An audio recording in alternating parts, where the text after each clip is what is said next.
This is a training session regarding the accounts and accruals portion of the payroll accounting options. This setup screen is accessed by selecting Accounts and Accruals from the Setup Accounting Options Payroll submenu. Here we can enter general ledger account numbers for our payroll checking account and our wages payable account. Wages payable are the wages held between the time of the payroll posting and the time of the paycheck generation. This setting applies to the distribution of the premium portion of an employee's pay. Let's say an employee is paid $20 per hour, with $30 for overtime.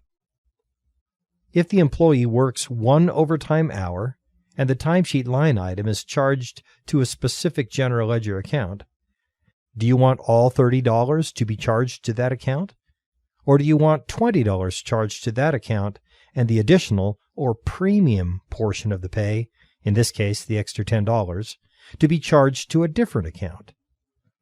If you want to charge the entire $30 to the distribution account indicated on the timesheet, select Distribute. Otherwise, pick a different GL account, usually an account called Premium Pay or something, for the premium portion of the employee's pay. Most people select Distribute here. This area of the window has to do with the distribution of the expense for accrued payroll liabilities. When employer-paid accruals are calculated during payroll posting, the accrued amounts are credited to the accrual accounts defined in federal, state, and local tax setup windows. Here, you can control where the expense or debit side of these transactions is charged. The expense used will depend on whether the employee's time is charged to a general ledger account or a piece of equipment. There are two different options for distributing the expense for each of these accrual types. We can either distribute them to the actual GL account or piece of equipment that the time was charged to, or charge them to a specific general ledger account. Valid entries in each of these 5 fields are either the word distribute or any valid general ledger account number.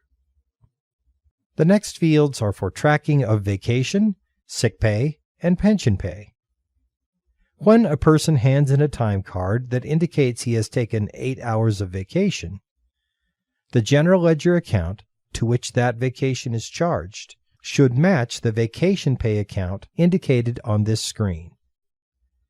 If it does, then the system will track that time as vacation time and deduct the hours from the person's accrued vacation total.